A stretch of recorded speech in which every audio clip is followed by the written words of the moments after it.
কাটা, দেশ স্বাধীন কয়ে ঘুমাও। স্বাধীন হলে চট্টগ্রামে আইনজীবীর গলা কাটে কারা? কিসের স্বাধীন? মুসলমান স্বাধীন ওই দিন বলবে যেদিন ইসলামের স্বাধীন হবে। মুসলমান তো স্বাধীন ওই দিন, নিশ্চিন্তে মুসলমান ঘুমাবি যেদিন এদেশের আলেম ওলামারা সিনা টান করে দ্বীনের কথা বলবে, কোন সুদখোর ঘুষখোরের অনুমতি নেওয়া লাগবে না।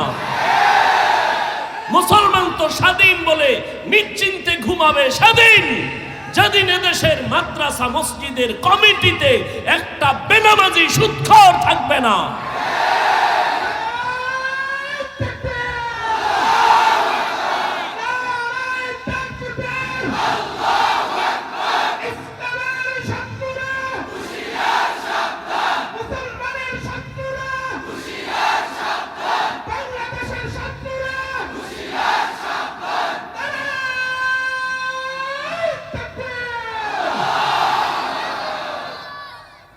পৃথিবীর শ্রেষ্ঠ রাজনীতির কিতাবের নাম কোরআন শরীফ। পৃথিবীর শ্রেষ্ঠ রাজনীতিবিদদের শিক্ষক আমার রাসূল। পৃথিবীর শ্রেষ্ঠ রাজনীতির পার্লামেন্ট মসজিদে নববী। লিখে লিখে টানা। শিয়ালের মুরগি দিয়ে কয় 3 দিন আমানত। কয়দিন? শিয়াল কয় দোয়াও চাই মাফও চাই, 3 দিন কেন 3 মিনিটও না, জিন্দা কেন মরাও ভাইতা না। শিয়ালের হাতে মুরগি দিলে যা হবে, সুদখোর বেনামাজির হাতে ধর্মের চাবি দিলে তাই হবে। দিছে কারা? যে ঠিক কইলি, যেই তালে ঠিক কইলি, কে দিছে এই চাবি? এত জোরে ঠিক কই লাভ হইল কি? ইসলাম চাই, হুজুরেরা কিছু ভোট দাও, ভোর রাত্রে ভোটের আগের রাত্রে টাকা খাইয়া কেবলা ঘুরাই দিছে। সবই যদি ঠিক হয় তাই ওয়াজ হই না, লাভ কি? নাপাক তো জীবনে কম খাও না, এবার তওবা কর যে আর নাপাক খাবো না। আলেমদের পরামর্শ ছাড়া কোথাও এই আঙ্গুলের টিপ দিব না। রাজি আছো? আল্লাহ কবুল করে। এদেশে হুজুর কম, মাদ্রাসা কম, আলেম ওলামা কম, মসজিদ কম, তো ভয় কেন? আলেমরা জীবন দিবে, কোনো মানুষের ক্ষতি করবে না। এই যে বয়ান করে গেল আমাদের চেয়ারম্যান সাহেব, রানিং চেয়ারম্যান না, ওই বিবারিয়া আছে আমাদের আলেম চেয়ারম্যান আমজাদ হোসেন আশরাফি। হ্যাঁ, বাংলাদেশে আরো ওই নোয়াখালী আছে খালেদ সাইফুল্লাহ সাহেব, সাইকেলের মধ্যে চাউল লইয়া এরপরে সরকারি বরাদ্দ বাড়ি বাড়ি যায় মাইপা দিয়ে আসে। আলেমরা জনগণের দায়িত্ব নিলে কিছু পারুক না পারুক, চুরি দুর্নীতি হবে না। এরপরে যদি কেউ জুতার বাড়ি খামু তো খা,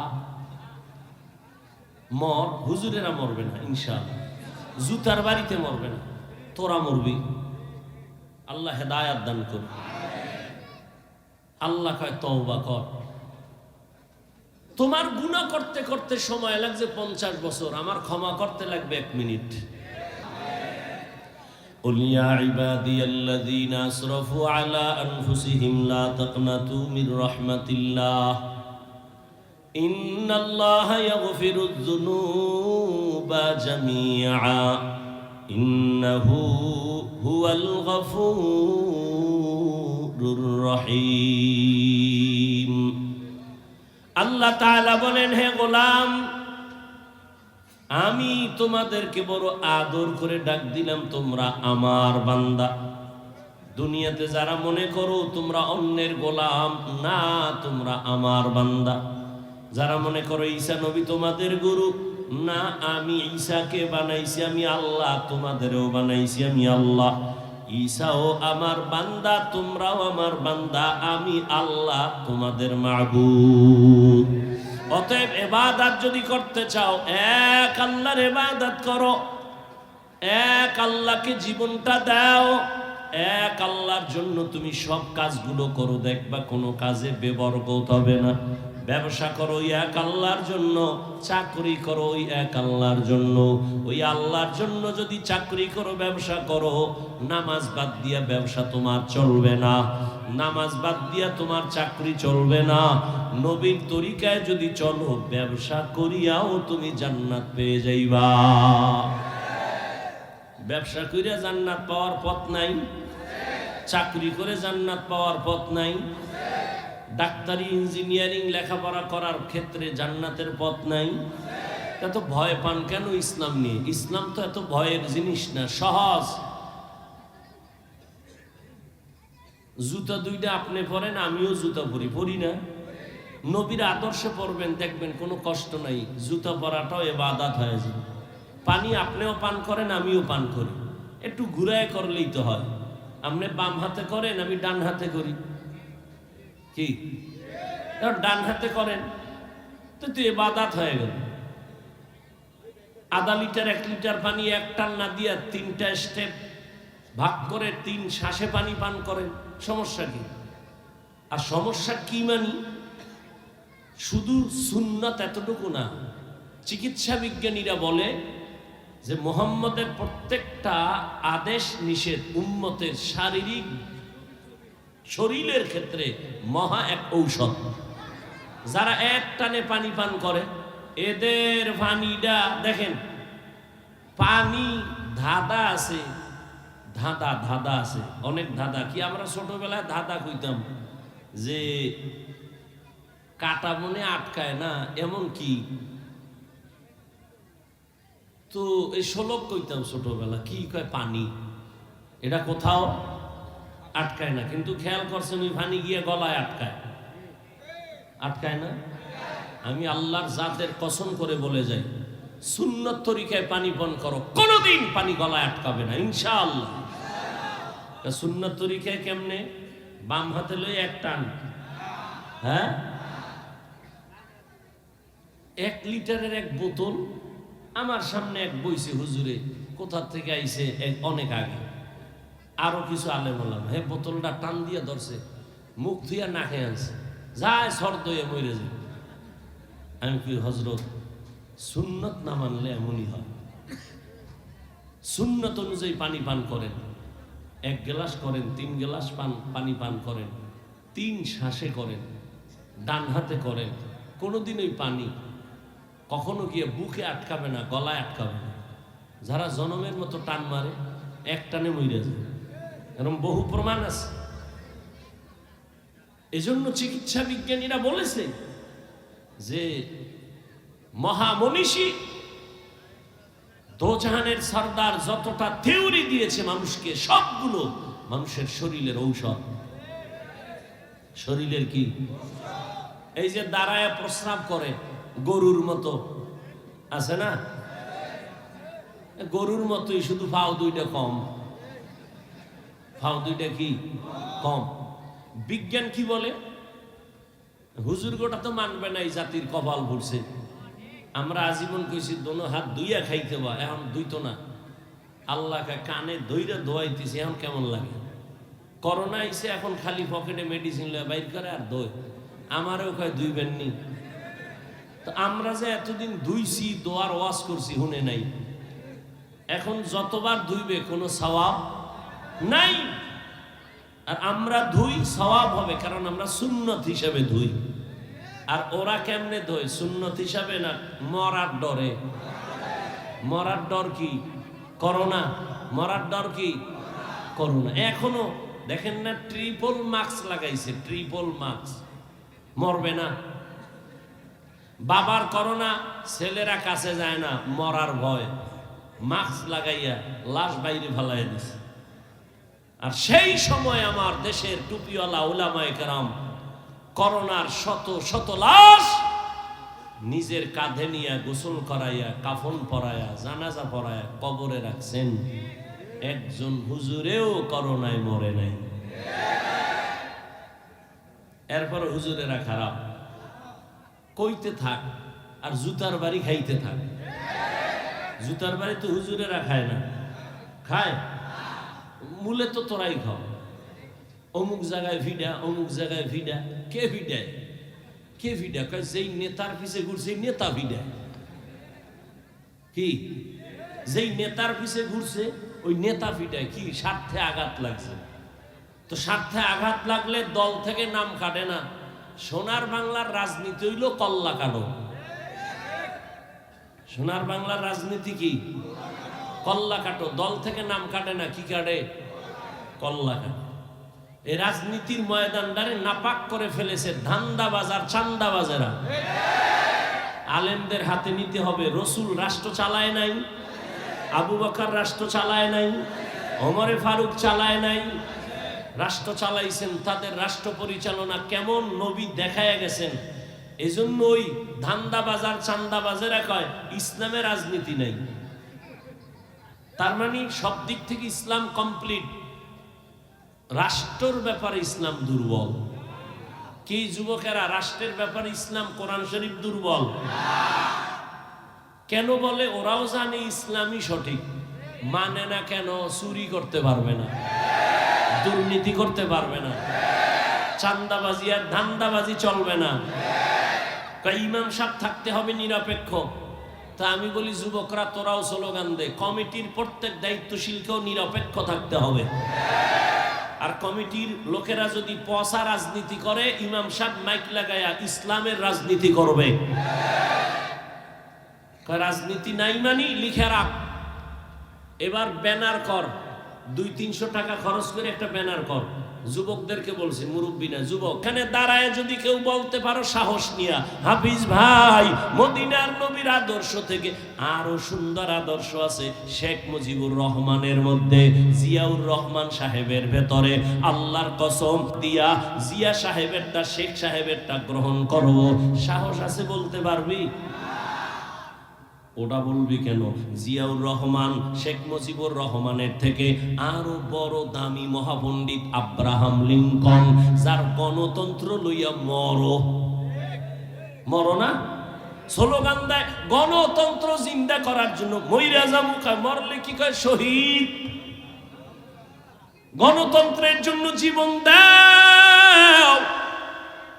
আল্লাহর কসম, এই আব্রাহাম লিঙ্কনের আদর্শ, মাও সেতুনের আদর্শ, লেনিনের আদর্শ, কার্ল মার্ক্সের আদর্শ, দুনিয়ায় এক কথায় জবাব।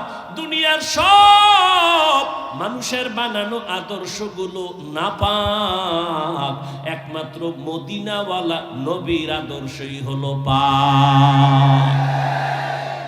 দুনিয়ার মানুষের আদর্শ নাপাক কেন? কর দেমাগ নাপাক, 3 বেলা খাইয়া খায় মদ, গাঞ্জা, বিড়ি, ইয়াবা, নেশা। এই যে না মদ পান করে, মদ খাইয়েই কয় বউরে কয় মা। এটার দেমাগ ঠিক আছে, ওর মস্তিষ্ক নাপাক না। তাহলে নাপাক মেধা দিয়া যা বের করবে থিওরি সব নাপাক। আর আমার রসুল কেমন পাক, কেমন মায়ার নবী পাইছো রে যুবক। কেমন এক নবী আমার, যে নবীর 63 বছর হায়াতে কোনোদিন ভুলেও একটা মিথ্যা কথা বলেন নাই। তোমরা একজন নেতার নাম কও যে মিছা কয় না। কয় না মানি ঘরের ভিতরে থাইকা মোবাইল নিয়ে আমি জমিনে নাই। কেমন মিথ্যাবাদী। আর আমার মায়ার নবী কেমন, জীবনে একটা মিথ্যা কথা বলেন নাই, কাউকে একটা গালিও দেন নাই। হাজারো গালি নবীরে দিছে বেঈমানেরা, নবী জবাবও দেন নাই। আরো আশ্চর্য কথা, আমার মায়ার নবী 2টা চোখ মোবারক দিয়ে কোনোদিন রাগে গরমে কারো দিকে তাকান নাই। ওই নবীর আদর্শ মানতে গিয়া আজকে টুপি পরলাম, দাড়ি রাখলাম, নামাজ পড়ি, পর্দা করি, হালাল খাই। বলো যুবক বাবারা, তোমরা যারা নবীর আদর্শ মানো না, বলো তোমরা কত উপরে। আর আমরা যারা নবীর আদর্শ মেনে চলি, বলো আমরা কত নিচে। তোমরা কত উপরে উঠছো। সালাম তো তোমারে কেউ দেয় না, বরং জানো তুই কত উপরে উঠছো। জানো নি? বালিশে মাথা লাগায় ভাবিস, আল্লাহ না করুক, বুঝাবার জন্য বলি, যদি তুই মইরা যাও এখন, তোর মা খুশি। এই কপাল পরা, তুই মরলে তোর মা খুশি। তোর কেমন গজবে কপাল লইয়া জন্ম নিছ। তুই মইরা গেলে তোর বাপ খুশি মনে মনে, কানবে ঠিক কিন্তু ভিতরে খুশি কেন? কয় ছেলেটার চরিত্র এত খারাপ, মানুষের সামনে মুখ দেখাইতে পারি না ছেলের চরিত্রের কারণে। মইরা গেছে একটা বালা গেছি গা। এই এক আল্লাহর বান্দে, আমার আপনজনের মধ্যে ছেলে খুব জ্বালায়। তা আমার দ্বারে দোয়া চায়, ভাইয়া একটু দোয়া করেন। কি? আমার ছেলেটা জানো আল্লাহ লইয়াছে। এই নিমক হারাম কপাল পরা সন্তান, এমন সন্তান কেন হয়েছ যে তোর মা কষ্ট পায় তোর কারণে, তোর বাবা দুঃখ পায়, চায় তুই মরে যা, তুই গাড়ির তলে মাথা ঢুকায় দেয়। এমন কপাল নিয়ে জন্ম নিছ কেন? তোর চরিত্র এত খারাপ কেন? মাস্তানি করো, বাহাদুরি করো, অনেক বড়। এই কপাল জীবনে কামাই করলি যে মইরা গেলে হুজুর খুশি, ইমাম খুশি, মা বাপ খুশি। এই 25-30 বছরে কামাই করলি কি বড়দোয়া? আর বাহাদুরি কর আমি অনেক কিছু না। চাকার তলে মাথাটা ঢুকে গেলে তোর উপায় কি? এমন কোনো দিন নেই তো ঢুকে না। যুবক যুবক যুবক, লাশ সব যুবকের লাশ, যুবকের লাশ পানির নিচে ঘুমের বিছনায়, যুবকের লাশ। কি কামাই করলি? সবার বড়দোয়া কেন? সারা রাত মোবাইল নিয়ে কবিরা গুনাহ, কবিরা গুনাহ, কবিরা গুনাহ করতে করতে করতে করতে আল্লাহ বেজার হয়ে তোর চেহারার নূর নিয়ে গেছে। তোর চেহারায় নূর নাই।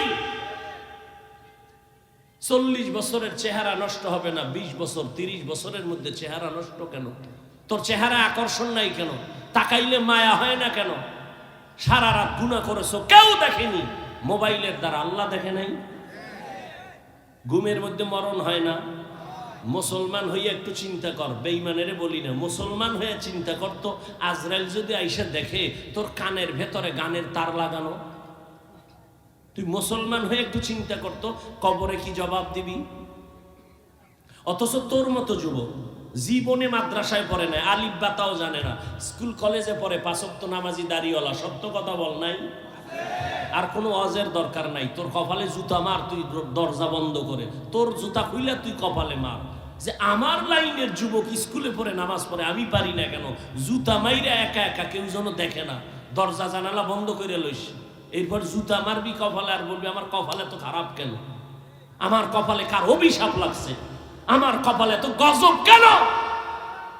তোমরা যারা গুনাহ করে নিজেদের উপরে জুলুম করেছো, লা তাকনাতু মির রাহমাতিল্লাহ, আমার রহমত দয়া থেকে তোমরা কেউ ফিরে যেও না, নিরাশ হও না। ইন্নাল্লাহা ইয়াগফিরুয যুনুবা জামিআ, নিশ্চয়ই আমি আল্লাহ সবার গুনাহকে মাফ করে দিব। ইন্নাহু হুয়াল গফুরুর রহিম, নিশ্চয়ই আমি আল্লাহ চূড়ান্ত ক্ষমাশীল, পরম করুণাময়। নবীজি বলেন আত-তাইবু মিনাজ যামবি কামান লা যামবা লাহ, যে ব্যক্তি গুনাহ থেকে তওবা করে আল্লাহ তাকে এতটা পবিত্র করে দেন যে মনে হয় সে জীবনে কোনো গুনাহই করে নাই। এই মজলিস গুনাহ মাফের মজলিস, তওবা কবুল হওয়ার মজলিস। মজলিসটা এত দামি, দামি হওয়ার কোনো নমুনা নাই। যেমন এই মজলিসের মধ্যে সুন্দর সাজসজ্জা নাই, বসার জন্য ভিআইপি বিছানা নাই, মানুষগুলো দুনিয়ার সব থেকে নরমাল বিছানায় বসে আছে, ক্লাস কোনো ভাগ নাই, কে বড় কে ছোট, কে ধনী কে গরিব, কে শিক্ষিত কে আওয়াম মূর্খ, কোনো ভেদাভেদ নাই, সবাই একাকার হয়ে বসে আছে। এতগুলো মানুষকে নিয়ন্ত্রণ করার জন্য কোনো পুলিশ নাই, প্রশাসন নাই, সব চুপচাপ বসে আছেন। এটাই প্রমাণ এ মজলিসটা এমনি এমনি এভাবে না, এর পেছনে একটা মহাশক্তি কাজ করে। সেটা হলো ১৫০০ বছর আগের রহমতের নবীর আদর্শ সবার অন্তরে লালন করে, এজন্য এইভাবে বসা সম্ভব। আমাদেরকেই ঘুরাইয়া, আমাদেরকেই যারা আমরা এখানে আছি, আবারই যদি আমাদেরকেও কোনো একটা দুনিয়ার লাইনের অনুষ্ঠান, কোনো বিবাহের অনুষ্ঠান, আখেরাতের না, এই বিছানা দিলে আমরা বসবো না। কি কিন্তু এখানে বসার পরে কারো অন্তরে কোনো কষ্ট নেই। আল্লাহ মজলিসকে কবুল করেন, মাদ্রাসাকে কবুল করেন, ছাত্র ওস্তাদদেরকে কবুল করেন, মুহিব্বিন মুতাআল্লিকিন যারা সবাইকে আল্লাহ কবুল করেন, এলাকাবাসীকে আল্লাহ কবুল করেন, ব্যবসায়ী চাকরিজীবী যারা আল্লাহ তাদেরকে হালাল পন্থায় কবুল করেন। নবীজির হাদিস পড়েছি, নবী বলেন আত্তাইবু মিনাজ যামবি কামান লা যামবা লাহ। গুনাহ থেকে যারা তওবা করে, গুনাহ করে বলে নাই, যারা গুনাহ থেকে তওবা করে তার মানে তারা গুনাহগার। হাদিসে আছে পৃথিবীর সব মানুষ অপরাধী, অন্যায় করে, আর অন্যায় করার মতো মেজাজ আল্লাহ দিয়া মানুষকে পাঠাইছেন। যে মানুষটা শুধু নেক করে, কোনো গুনাহ করে না, এটা মানুষ না। মানুষ গুনাহ করবে গুনার আকর্ষণ তৈরি করার জন্য, শুধু গুনাহ করবে এতটুকু না, গুনাহ করার প্রতি আগ্রহ তৈরি করার জন্য আল্লাহ একটা বিশাল বাহিনী বানায় দিয়েছেন, ইবলিস। ওর কাজই হলো মানুষকে গুনাহের আকর্ষণ তৈরি করবে, যেন গুনার দিকে চলে আসে, আকৃষ্ট হয়। শয়তানকে দিয়ে দিছেন। আবার এই শয়তান এক দল না, তিন দল। জিন শয়তান, নফস শয়তান, মানুষ শয়তান। মানুষের মধ্যেও কিছু মানুষ আছে মানুষকে গুনাহের প্রতি আগ্রহ তৈরি করে, গুনাহের প্রতি আহ্বান করে। আল্লাহ পাক মানুষকেই গুনাহের আগ্রহ দিয়া পাঠাইছেন, এমনকি গুনার আগ্রহ তৈরি করার জন্য আরেক দল বাহিনী পেছনে লাগাইয়া দিছেন।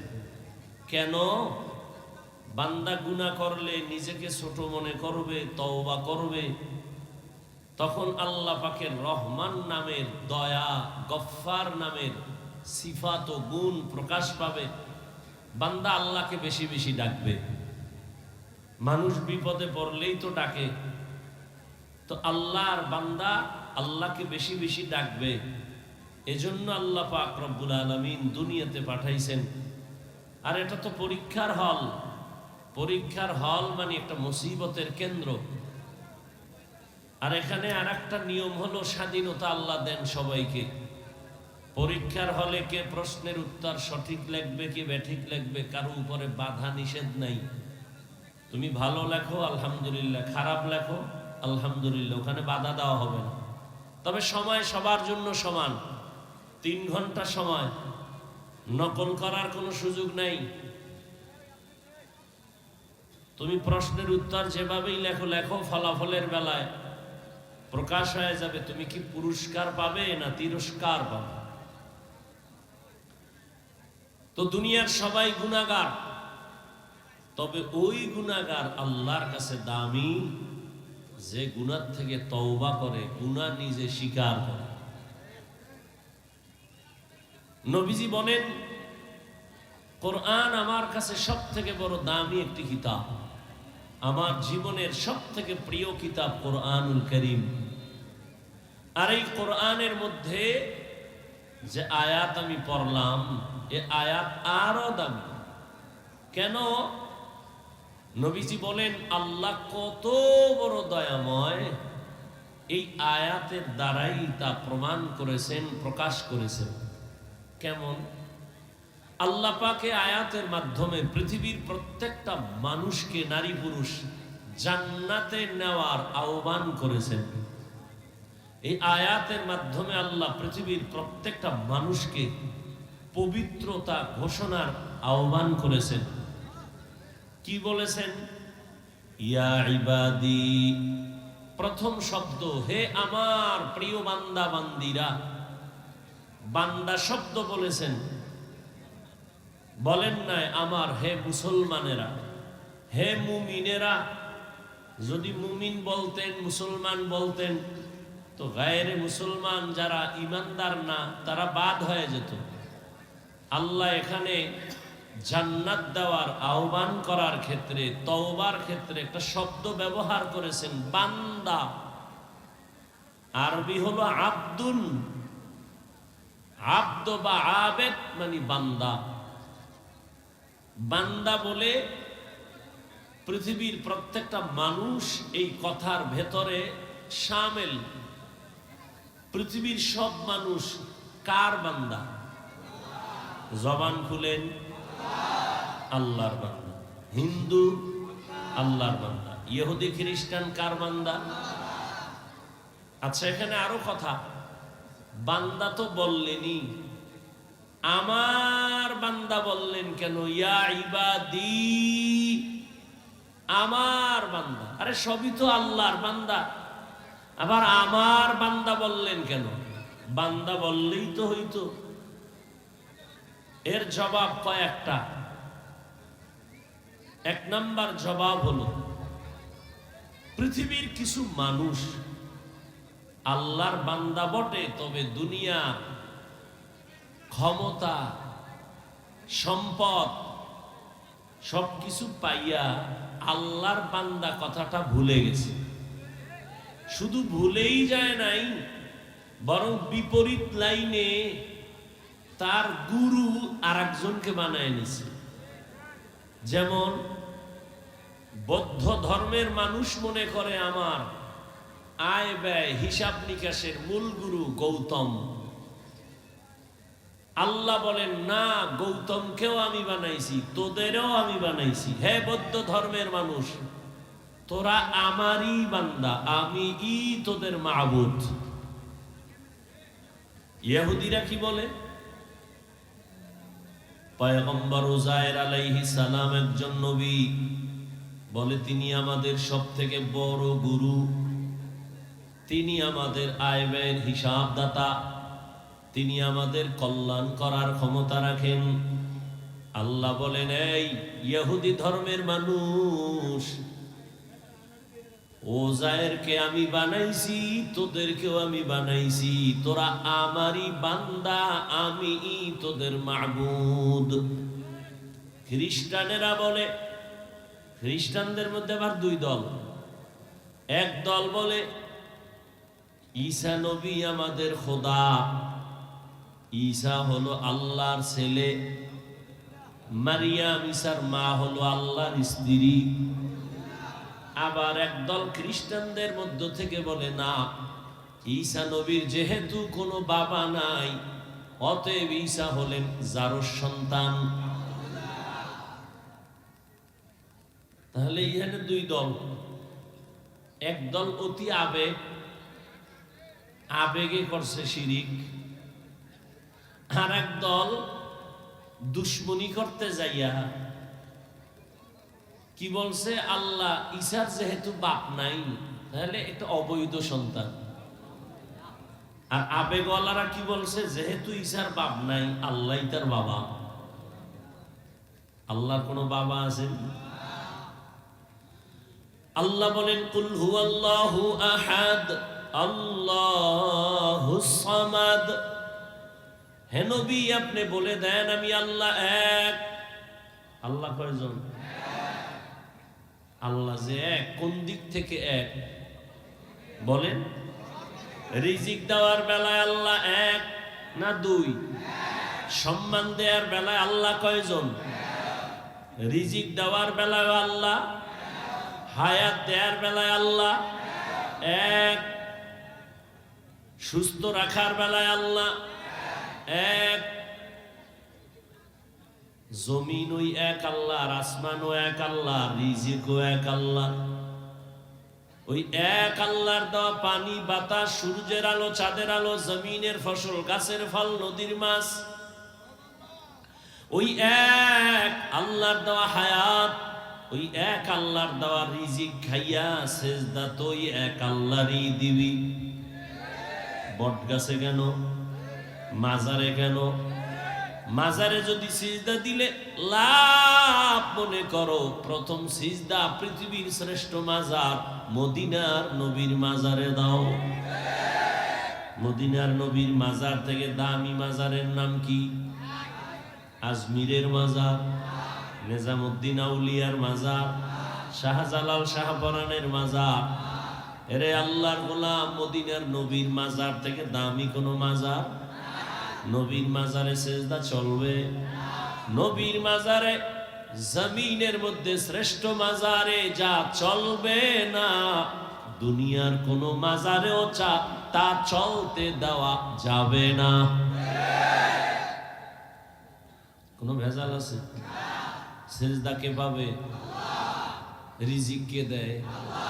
সেজদা আর একজনারে দেও কেন? যে রিজিক দেয় তারে দাও। জীবনের মানুষের বডির মধ্যে শ্রেষ্ঠ জায়গা হলো কপাল।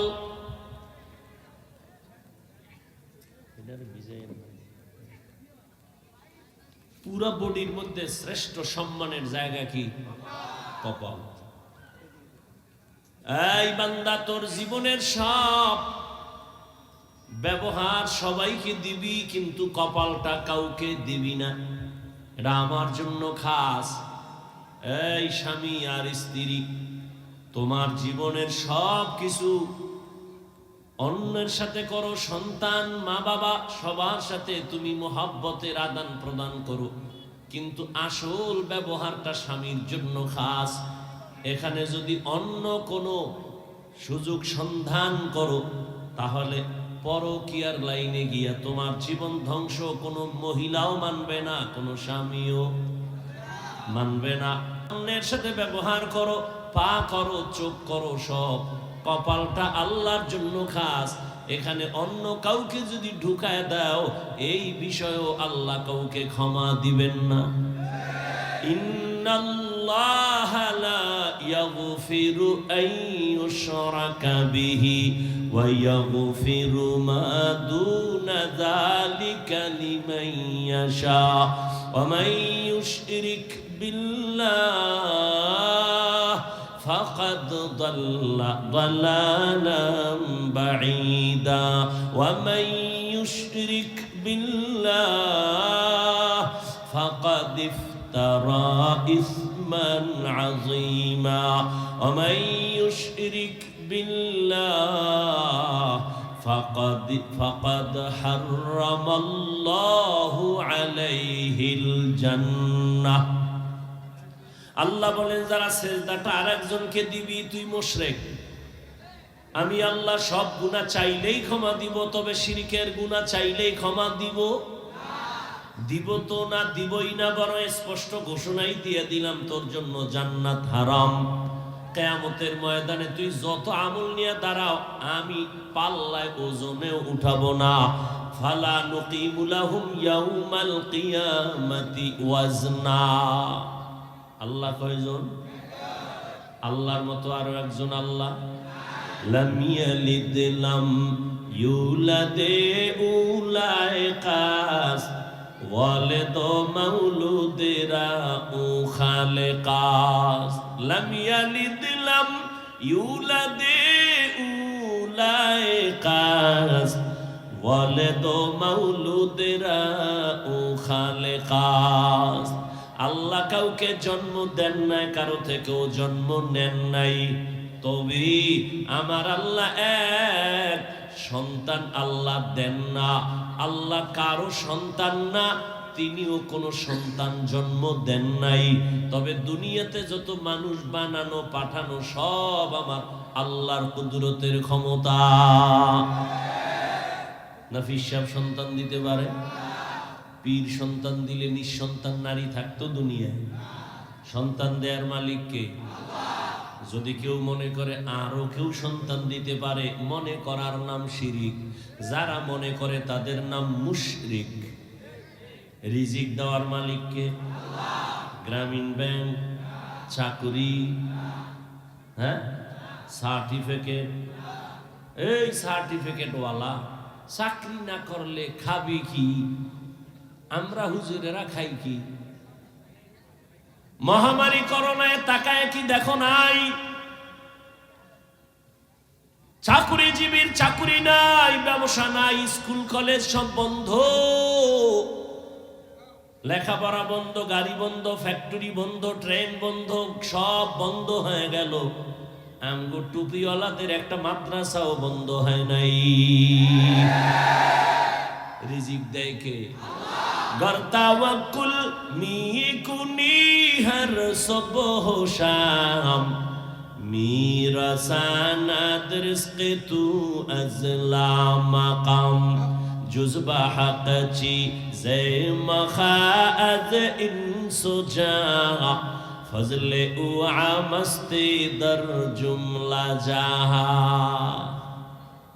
एक दल गेसिया कांदे सबार आइसी আর একদল কান্দে ভাইয়াও ভাইলাম না, কিন্তু হুজুরদের কোনো টেনশন নাই। রসুলের আদর্শ নিয়ে যারা আছে আগেও যেমন এখনো তেমন ভবিষ্যতেও তেমন, বেয়াদবি করলে তার পতন অনিবার্য। এই যত ঝামেলা দেখো বাংলাদেশে সব আলেমদের সাথে বেয়াদবি করার ফলাফল।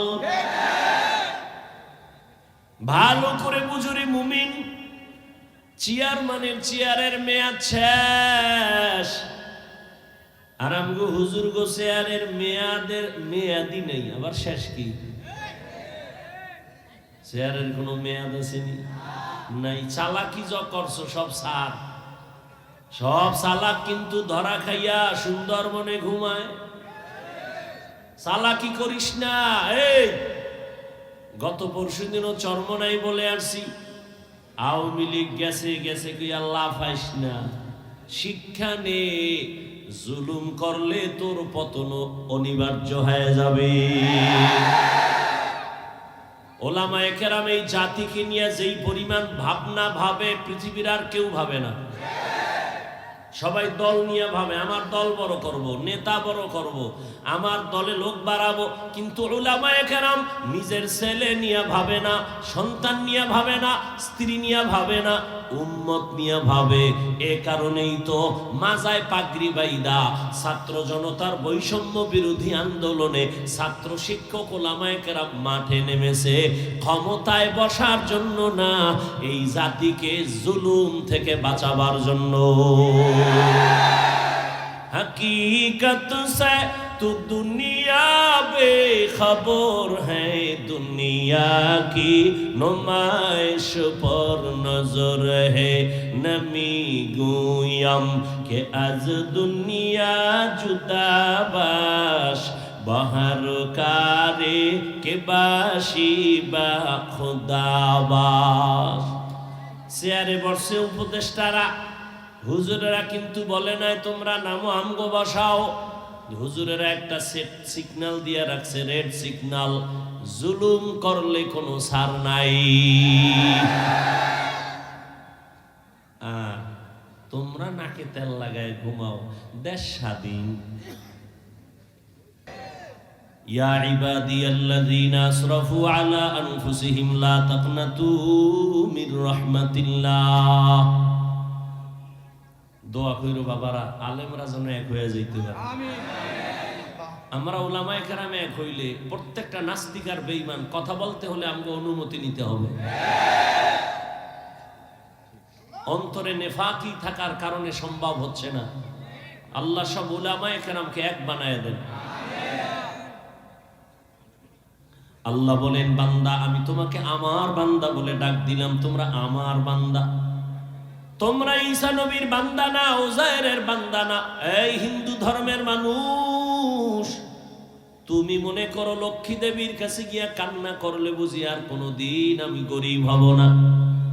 মনসা দেবীর কাছে যদি কান্না করতে পারে, মনের মতো ওরা ধারণা করে আর সাপে কামড়াবে না। শীতলা দেবীর কাছে গিয়া যদি মনের মতো কান্না করতে পারে, ধারণা করে ওদের আর কলেরায় ধরবে না। আল্লাহ কয় সব কিছু দেওয়ার মালিক আমি। আমি আল্লাহ তোদের একমাত্র মাবুদ, তোরা আমারই বান্দা। অতএব তোরা যেদিকে যাইতেছ ওটা ভুল, আয় আমার রহমতের দরজায় ফিরিয়া আয়। আমি আল্লাহ তোদের আমার বান্দা কেন বলছি, তার আর একটা কারণ হলো, আমি তোদের এত মায়া করে বানাইছি, এমন মায়া করে আর কোনো প্রাণী আমি বানাই নাই। আমি আসমান বানাইছি, জমিন বানাইছি, আমার আসমান আমার সূর্য সব বানাইছে কে? আল্লাহ। জমিন বানায় কয় না এটা আমার জমিন, আল্লাহ আসমান বানায় বলে নাই আমার আসমান, সূর্য বানাইছেন আল্লাহ কিন্তু একবারও বলে নাই আমার সূর্য। বান্দাটারে বানায় কেন কয় আমার বান্দা? এর একমাত্র কারণ আমি একটা উদাহরণে ভাবে দেই, আমার ছেলের গায়ে জামা বানায় দিছি আমি, টুপি দিলাম আমি, জুতা কিনে দিলাম আমি। একজনে কয় হাফিজ ভাই ছেলের জামাটা ধরে কয় হাফিজ ভাই জামাটা কার? আমি কইলাম এটা আমার না, বানাইছে কে? আমি। টাকা দিছে কে? আমি। তো আমার না কেন বলেন? আমার জন্য বানাই নাই, জামা বানাইছি আমি, টাকাও দিছি আমি, কিন্তু এটা আমার ছেলের জন্য বানাইছি। কথা ছেলে কার? ছেলে আমার। জামা আমার না, বানাইছি আমি। টুপি আমি দিছি আমার না, ছেলের পায়ে জুতা কিনে দিছি আমি, তবে আমার জুতা না। ছেলে কার? ছেলে আমার। আল্লাহ বলেন আসমান বানাইছি আমি, জমিন বানাইছি আমি, পাহাড় বানাইলাম আমি, সূর্যের আলো চাঁদের আলো দিলাম আমি, কিন্তু এগুলো আমার না। কয় বান্দা কার? কয় এগুলো আমার। সূর্য আমার না কেন? এটা আমার বান্দার জন্য বানাইছি। চাঁদ বান্দা তোর জন্য বানাইলাম, পাহাড় পর্বত তোমার খেদমতের জন্য বানাইছি, সব বান্দা তোর গোলাম বানায় দিলাম।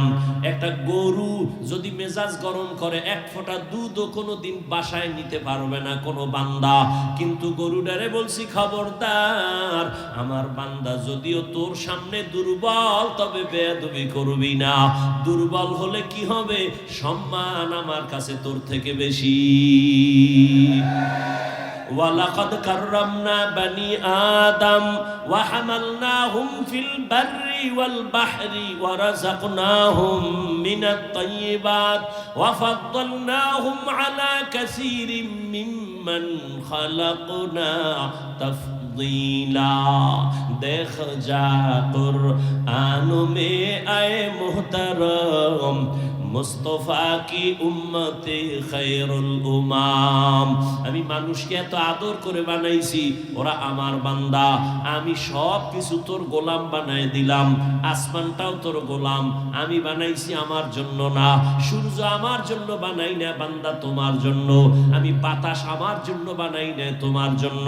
আমি আল্লাহ জঙ্গলের প্রাণী তোমার জন্য বানাইছি, আমার জন্য না। আমি নদীর মধ্যে কোটি ধরনের মাছ দিলাম তোমার জন্য, আমার জন্য না। কারণ আমি খাইও না, কিছু পানও করি না। আমি আল্লাহ পানি দিলাম তোমার পিপাসা নিবারণের জন্য। তবে দুনিয়ার জমিনের পানি কোথাও মিষ্টি, কোথাও তিতা, কোথাও লবণ, কিন্তু আমি আল্লাহ পিওর আর একটা পানি দিলাম। জমিনের যেখানেই যাও ওই পানিটা কোনোদিন লবণ না। বিভিন্ন লাইনের মানুষ বিভিন্ন পানি খাইয়া মজা পায়, আবার পায় না। বাসার থেকে পানি নিয়ে অনেক জায়গায় যাই, আল্লাহ কয় তোর জন্য আমি আলাদা একটা পানি বানাইছি নারিকেল গাছের উপরে। ওই পানিটা দুনিয়ার কারো জন্য কোনো ক্ষতি না। স্বাদের বেলায় কারো জবান ফিরে যাবে না, তৃপ্তি অতৃপ্তি হবে না, বরং এই ডাবের পানিটা তোর শরীরের জন্য মহা ঔষধ। ডাবের পানি দিয়ে প্রতিদিন চেহারায় দাও, গোসল করো, জীবনে মৃত্যু পর্যন্ত চামড়া কোনোদিন আর হালকা হবে না, ঢিলা হবে না। এই যত সাবান সমান বানায়, ডাব সাবান বানায় না? বানায়। আল্লাহর দেওয়া নিয়ামত থেকেই এরা প্রসেসিং করে বানায়। এরে আল্লাহর গোলাম, বিশাল বড় আসমান তোর খাদেম, বিশাল বড় জমিন তোর খাদেম, বিশাল বড় নদীর মাছগুলো তোর গোলাম। মাছ যদি মেজাজ গরম করে কোনো বনিয়াদম ধরতে পারবে? কোনোদিন পারবে না। আল্লাহ বলেন দুর্বল বানায় দিলাম। যত মাছ খাও বাধা নাই, গরুর গোশত খাবি বাধা নাই। আমি আল্লাহ সব কিছু তোমার বানায় দিলাম। এমনি না, আমি আল্লাহ তোমারে বানাইছি আমার গোলামির জন্য। দুনিয়ার সব তোমার গোলামি করবে, তুমি কার গোলামি করবা? তুমি আল্লাহর গোলাম। قال النبي صلى الله عليه وآله وسلم الدنيا خلقت لكم وأنكم خلقتم للآخرة। দুনিয়ার সব কিছু তোমার আর তুমি বান্দা কার? ইয়া ইলাহি मुझसे मुझको दूर कर, ताके देखो मुझ में तुझको एक नजर, या इलाही तू मेरा माबूद है, या इलाही तू मेरा माशूक है। এরে আল্লাহর বান্দারা, আল্লাহর গোলামি করো। তার মানে কি? সারা রাত্র যায় নামাজে তসবিহ টানো, দিনের বেলা মসজিদে জিকির করো, কয় না। ব্যবসা করো, আল্লাহর গোলামির লাইনে করো। চাকরি করো, বাধা নাই। স্কুলে পড়ো, কলেজে পড়ো, বাধা নাই। আমি এতক্ষণ যে যুবক বাবারা তোমাদের কত ধমকাইলাম, যাই বললাম, একবারও কিন্তু তোমার উপর আমি চাপ দিয়া বলি নাই। আমি পাঁচ কল্লি মাথায় দিছি, তুমিও দাও, না হয় ধ্বংস। আমি কওমি মাদ্রাসার সন্তান, তুমিও যদি কওমিতে না যাও ধ্বংস বলি নাই। আমি তাবলিগের সন্তান, আমি পীরের মুরিদ, তুমি যদি পীরের কাছে না যাও, তাবলিগে না যাও, তুমি গোমরা জাহান্নামী বলি নাই। বরং আমি তোমার পক্ষে সাপোর্ট দিয়ে গেলাম। পরামর্শ শুধু অল্প কি, স্কুলে পড়ো, কলেজে পড়ো, চাকরি করো, ডাক্তারি পড়ো, ইঞ্জিনিয়ারিং পড়ো। একজন ডাক্তার হও, ইঞ্জিনিয়ার হও, প্রফেসর হও, চাকরিজীবী হও, ব্যবসায়ী হও, তবে দাবি আমার একটা, ছোট বেয়াদব হইবা না। তোমার আচরণে যেন কোনোদিন মা বাবা কষ্ট না পায়, ওলামায়ে কেরাম যেন কখনো কষ্ট না পায়, তোমার শিক্ষক কখনো যেন কষ্ট না পায়। দোয়া নিয়ে চলিও রে বাবা। তুমি যতই লেখাপড়া করো, মা বাবার দোয়া ছাড়া সফলতার স্থানে যাইতে পারবা না। যতই লেখাপড়া করো আর বাহাদুরি করো, শিক্ষকের দোয়া ছাড়া সফলতার জীবন পাইবা না। ওলামায়ে কেরামের নেক নজর ছাড়া তোমার চরিত্র কোনোদিন সুন্দর হবে না। কারণ ওলামায়ে কেরাম তার বাপ দাদার চরিত্র লালন করে না, মদিনাওয়ালা নবীর আদর্শ লালন করে। ও যুবক বাবারা, এক মিনিটে বলো, আমার নবীজির আদর্শ থেকে দামি কোনো আদর্শ কোথাও আসেনি? থাকলে বলো। যদি বলো হ্যাঁ আছে, তাহলে আমি আমার ইমানের কথা বলি। আমার মতো যুবক জেনারেল লাইনে থাইকা RAB, army, police, BDR, professor, doctor, engineer, OC, DC, SP, দাড়িওয়ালা নামাজি নাই, সংখ্যায় কম। আর জান্নাতে যাবেও তো এক দল, ৭২ দল তো জাহান্নামী। জান্নাতি দল কমই হবে। তো তুমি পারো না কেন? রাস্তায় গাড়ি চালায় কত যুবক, আজান হয়ে গেছে, তাড়াতাড়ি মসজিদে রিক্সা বন্ধ করে নামাজে দাঁড়ায় গেছে। দেখা হইলে মাঝে মাঝে দোয়া চায়, আর বলে হুজুর লেখাপড়া কইরা হালাল চাকরি পাই নাই, জন্য রিক্সা লয়া নামছি। চাকরিতে গেলে ঘুরছায়, হারাম টাকা ছাড়া চাকরি নাই। জীবনে ওয়াদা করছি, বয়ান শুনছি, নামাজ ছাড়বো না, হারাম খাবো না। ওই আর্মির চাকরি করে এক বাবা, দোয়া চাইতেছি হুজুর, বলে দাড়ি কাটা লাগবে, বলছি চাকরি করবো না। রিজিকের মালিক চাকরি না আল্লাহ, এত টেনশন করো কেন? তোমার মতো যুবক যদি স্কুল কলেজে পড়িয়া, চাকরি করিয়া, ব্যবসা করিয়া, নামাজ পড়ে, পর্দা করে, হালাল ভাবে চলে, তুমি কেন পারো না? তুমি তোমার লাইনে থাইকেই তো জান্নাত পাওয়া সহজ। যদি একটু আমার আল্লাহর মোহব্বত নিয়ে চলো, নামাজ পড়ো, কাস্টমারের ধোকা দিবা না, মিথ্যা বলবা না, সুন্দর আচরণ করবা, সত্য কথা বলে ব্যবসা করো, আল্লাহর কসম এই ব্যবসায়ী তুমি জান্নাত পেয়ে যাইবা। ব্যবসা করে জান্নাত পাইবা। নবী বলেন, যদি সততার সাথে ব্যবসা করো, নামাজ পড়ো, হালাল ভাবে, হারাম ভাবে না। ওই লোন উঠাইয়া দোকান, হারাম টাকা দিয়া দোকান না, তাহলে আমি মুহাম্মদ ওয়াদা করলাম, ও ব্যবসায়ী তুমি আমার সাথে জান্নাতে থাকবা। অতএব অনুরোধ করে বলি, আল্লাহ বলেন, আল্লাহর নবী বলেন, আত্তাইবু মিনাজ যামবি কামান লা যামবালা। ও বান্দা, গুনাহ তো করিয়েই ফেলছো, আমি আল্লাহ তোকে জাহান্নামে দিতে চাই না। কারণ আমি আল্লাহ জানি এক সেকেন্ডের আযাব তুই সইতে পারবি না, তুই বড় দুর্বল। দুনিয়াতে সূর্যের গরমই সইতে পারো না, কবরে গেলে মাটির চাপ কেমনে সহ্য করবি রে গোলাম? একটা মশার কামড় সইতে পারো না, একটা মশায় কামড় দিলে তো রাতের ঘুম নষ্ট হয়ে যায়। কবরে গেলে সাপ বিচ্ছুর কামড় কেমনে সহ্য করবি? অতএব আমি বারবার ডাকি, আয় বান্দা আয়। রাতের গভীরে যখন সবাই নীরব, নদীর মাছও ঘুমায়, পাখিরাও ঘুমায়, পশু ঘুমায়, ঘরের মানুষও ঘুমায়। ওই সময় যদি উঠে একবার আল্লাহ বলিয়া ডাক দাও, আর আমার কাছে যদি বলতে পারো আল্লাহ জীবনে শয়তানের ধোকায় পড়ে না বুইজা দাড়ি কাটলাম, আর কাটবো না, নামাজ ছাড়ছি আর ছাড়বো না, বেপরদায় চলছি আর চলবো না, ও আল্লাহ শয়তানের ধোকায় পড়িয়া, দুনিয়ার টাকার লোভে পড়িয়া, সম্মানের চেয়ার পাওয়ার লোভে পড়িয়া, বন্ধু বান্ধবের পাল্লায় পড়িয়া, হাতের দ্বারা গুনাহ করছি, চোখের দ্বারা করেছি, জবানের দ্বারা করেছি, ও আল্লাহ আজকে থেকে আর করব না, তওবা করে নিলাম রে মালিক, আর দাড়ি কাটবো না, নামাজ ছাড়বো না, বেপরদায় চলবো না, মা বাবার সাথে বেয়াদবি করব না, আর কোনোদিন শিক্ষক মুরব্বীদের সাথে বেয়াদবি করব না, মা বাবার দোয়া নিয়ে নবীর তরিকা মেনে চলবো। আমার আল্লাহর ওয়াদা, সাথে সাথে তোমাকে আল্লাহ মাফ করে দিবেন। তবে জানি না কার কপাল কেমন খারাপ আর ভালো, তওবা নসিব সবার কপালে হবে না।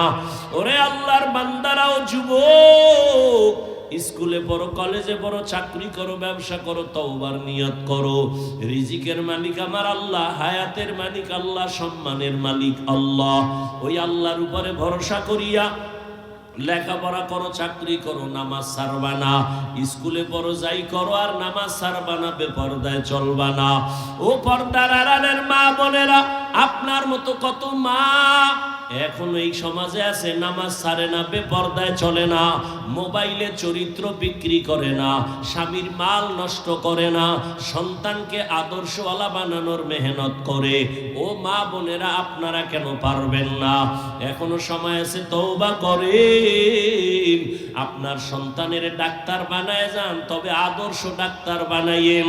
যদি বেয়াদবি চরিত্রহীন ডাক্তার বানায় দেন, সন্তান ডাক্তার হইয়াও তাসলিমার মতো জুতার বাড়ি খায় পালানো ছাড়া পথ থাকবে না। অতএব এমন একটা সন্তান রেখে যান, আদর্শ ডাক্তার হবে, আদর্শ ইঞ্জিনিয়ার হবে, নামাজ পড়িয়া মা বাবার জন্য কোরআন তেলাওয়াত করে দোয়া করবে। ও বুড়া বাবাজিরা, তওবা করেন। আপনার মতো কত বৃদ্ধা মানুষ নামাজে গিয়া, মসজিদে গিয়া নামাজ পড়ে ছাড়ে না, আপনি কেন পারবেন না? এখনো সময় আছে, তওবা করেন, অন্তর থেকে তওবা করেন। মরিয়া গেলে যাব, আর গুনাহ করব না, নামাজ ছাড়ব না, বেপরদায় চলব না, দাড়ি কাটব না, মা বাবার দোয়া নিয়া, শিক্ষকের দোয়া নিয়া, উলামায়ে কেরামের পরামর্শ নিয়া নবীজির তরিকায় চলব। আল্লাহ আমাদের সবাইকে খাঁটি তওবাওয়ালা জীবন দান করেন। যাদের অন্তর তৈরি আছে, মুনাফিকি অন্তরে নাই, এমন খাঁটি তওবা যারা করার নিয়ত করেছেন, দুটো হাত আল্লাহকে দেখায়া দেন। আয় আল্লাহ, হাতগুলো কবুল করে নেন, তওবা কবুল করে নেন, তওবার উপরে মজবুত হইয়া চলার তৌফিক দান করেন, আমিন। আলহামদুলিল্লাহি রাব্বিল আলামিন, ওয়াসসালাতু ওয়াসসালামু আলা সাইয়্যিদিল আমবিয়া ওয়াল মুরসালিন ওয়া আলা আলিহি ওয়া আসহাবিহি আজমাইন। ইয়া আরহামার রাহিমিন, ইয়া আরহামার রাহিমিন, ইয়া আরহামার রাহিমিন। রব্বিরহামহুমা কামা রাব্বায়ানি সগীরা। আল্লাহুম্মা ইন্নাকা আফুউন কারীম, তুহিব্বুল আফওয়া ফা'ফু আন্না। اللهم إنا نسألك رضاك والجنة ونعوذ بك من سخطك والنار। ও দয়ার মালিক, ও আল্লাহ, ঠান্ডা বৃষ্টির মধ্যে আপনার গোলামরা এখানে হাজির, ওলামায়ে কেরাম, মুরব্বী, হাজী সাহেব, ব্যবসায়ী, চাকরিজীবী, আমার কলিজার ছাত্ররা, যুবক বাবারা, পর্দার আড়ালের মা বোনেরা, গুনার বোঝা নিয়ে আপনার দরওয়াজায় হাত তুললাম। জীবনে গুনাহ করিয়া শয়তানের ধোকায় পড়ে জাহান্নামের ভিতরে ঢুকছি, তওবার নিয়ত করেছি রে মালিক, আর গুনাহ করব না, নাফরমানি করব না, আর নামাজ ছাড়ব না, বেপরদায় চলব না, দাড়ি কাটব না, আর কোনদিন মা বাবার সাথে বেয়াদবি করব না, আর কোনদিন শিক্ষক মুরব্বীদের সাথে বেয়াদবি করব না, ওলামায়ে কেরামের দোয়া নিয়া নবীজির তরিকা মেনে চলবো। ও আল্লাহ আমাদের তওবা কবুল করে নেন। আয় আল্লাহ গুনাহ মুক্ত জীবন দান করেন। আয় আল্লাহ সুন্নাতওয়ালা জিন্দেগি দান করেন। নবীজির রওজায় গিয়া সালাম দেওয়ার তৌফিক দান করেন। বাইতুল্লাহর গিলাফ ধরে লাব্বাইক বলার তৌফিক দান করেন। আয় আল্লাহ মেহেরবানি করে মা বোনদের আবেদা বানায় দেন, পর্দাওয়ালা বানায় দেন। আয় আল্লাহ প্রত্যেকটা সন্তানকে নেককার আদর্শবান সন্তান বানায় দেন। লেখাপড়া যারা করে পরীক্ষার্থী কামিয়াবি দান করেন। আয় আল্লাহ প্রত্যেকটা যুবক আপনি কুদরতের হাতে কবুল করে নেন। হেদায়াতের নূর সিনায় দান করেন। 5 ওয়াক্ত নামাজি কোরআন পড়নেওয়ালা বানায় দেন। আয় আল্লাহ প্রত্যেকটা যুবকের দিনের খাদেম বানায় দেন। মোবাইলের গুনাহের থেকে হেফাজত করেন। মোবাইলের গুনাহের থেকে হেফাজত করেন। মোবাইলের গুনাহের থেকে হেফাজত করেন। আয় আল্লাহ নেক আমলের জন্য কবুল করেন। নামাজ কাজা হওয়া থেকে হেফাজত করেন। আয় আল্লাহ আমাদের হাত জবান চোখ অন্তর গুনাহ মুক্ত করে দেন। আয় আল্লাহ মেহেরবানি করে সব মাদ্রাসা মসজিদ গুলো কবুল করে নেন। খেদমতে যারা আছে কবুল করে নেন। ছাত্র